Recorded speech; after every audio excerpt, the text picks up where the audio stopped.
Le président du Parti social-démocrate PSD et ancien vice-président de la République gabonaise, Pierre Claver Manganga Moussavou, a présenté ses vœux de nouvel an à la presse et aux militants de son parti le week-end écoulé. Occasion pour l'homme de faire le bilan des activités de son parti et la situation politique, économique et sociale du Gabon.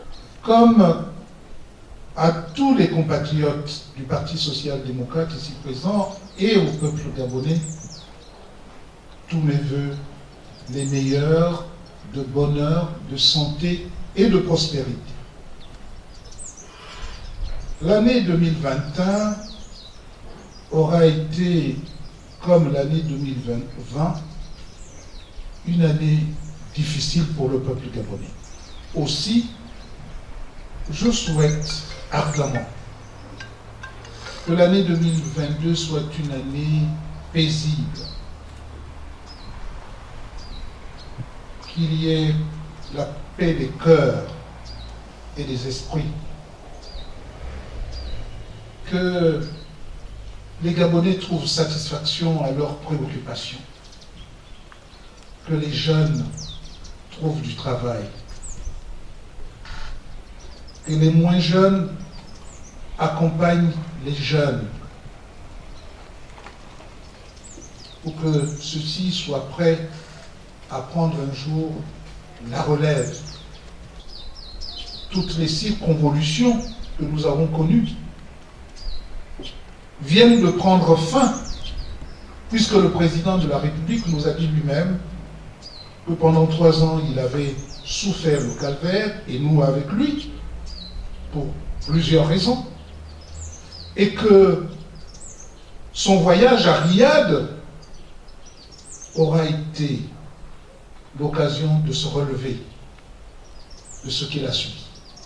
Si un camp modifie la Constitution sans l'accord de l'autre camp, il faut être assuré que l'autre camp finira par contester ce qui aura été fait sans lui.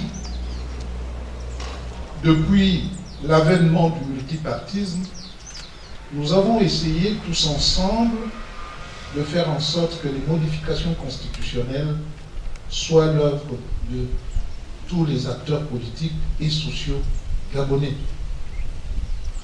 Alors, puisque le président nous a rassurés sur son état de santé, qu'il reprenne les choses en main. Il faut qu'on se reprenne.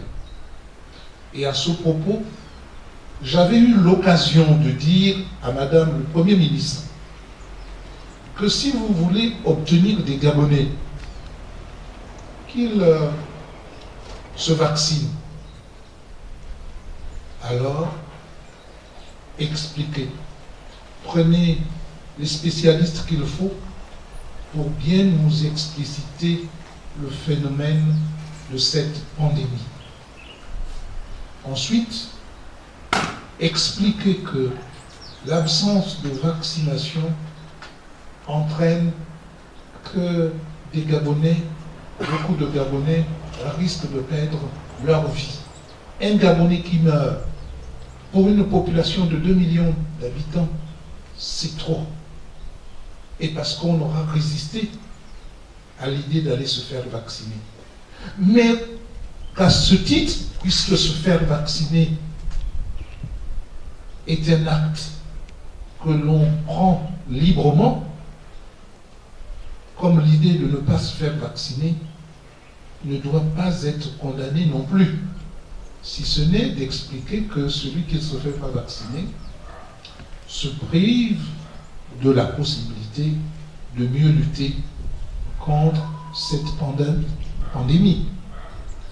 Et puisque l'État a le devoir de protéger chaque Gabonais, l'inviter à aller, pour celui qui n'est pas vacciné, aller se faire régulièrement tester pour au moins connaître sa situation et éviter d'embraser tout le pays, à commencer par son entourage. À 1 an de la présidentielle, la présence de l'ancien vice-président à ce rendez-vous démocratique ne fait l'ombre d'aucun doute au regard de son analyse et propositions sur comment sortir le Gabon de sa léthargie.